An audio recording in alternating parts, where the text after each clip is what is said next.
Voices of Trinity. I have with me this morning Ray Chappell, and he's a longtime member of Trinity, and he's going to tell us a little bit about his experiences here. So I've been starting with everyone else asking about, your faith background. Were you raised I was church?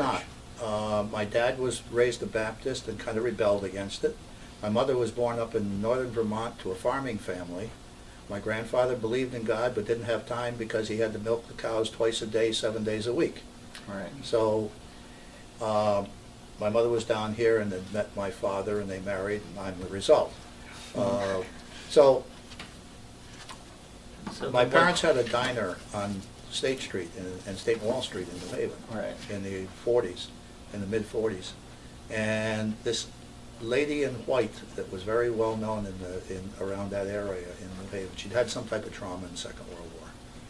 She was known as the Lady in White? Yeah, she wore a white nurse's uniform, carried a white Bible, American flag, and a sprig of flowers, summer and winter. Okay. And she came into the diner, saw me as a 7-year-old, and asked my mother, "What church do you go to?" Hmm. You know? And my mother says, "We don't." And this lady said, "Well, I'm a member of Trinity Church, and we lived at the corner of Orange and Wall Street, okay, where the telephone company building is now." Yeah, yeah. And she says, "Well, just a block away is Trinity Parish House, and we have a wonderful church school system." 1945, nobody thought about pedophiles or anything. And so that's what... that's how I got to Trinity.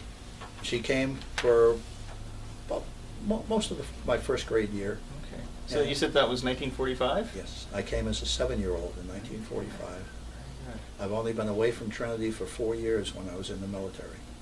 Wow. So you've been here, I'm not going to do the math, but That's quite a while. I'm 75 now. So. Okay. Okay. And so what's kept you here all these years? Trinity's family. It is. We say now that we're a family, but we are. Mm-hmm. Because there are so many things. When I was young, there were 300 children in the church school. Okay.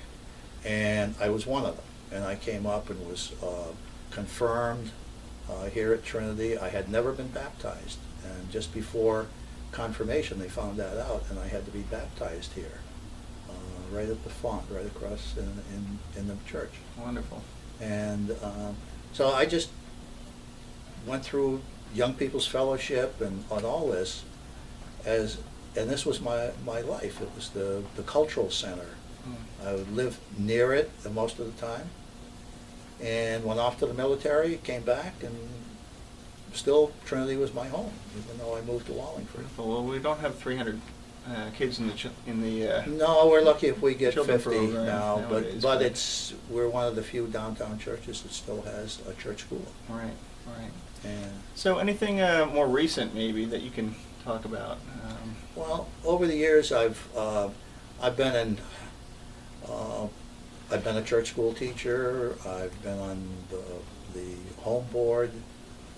I was parish clerk for 12 years. And I'm still a part of the church school. Right. So I just, and the archives now.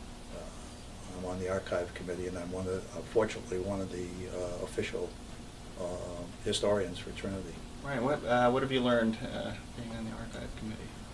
A lot of interesting stuff in the history of this church.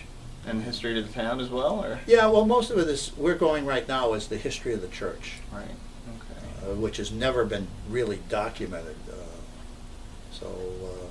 There's a small group of us that are working in a locked archive room to make the history available to the general public. Very good. Well, that's great. Well, thank you very much, Ray. You're welcome.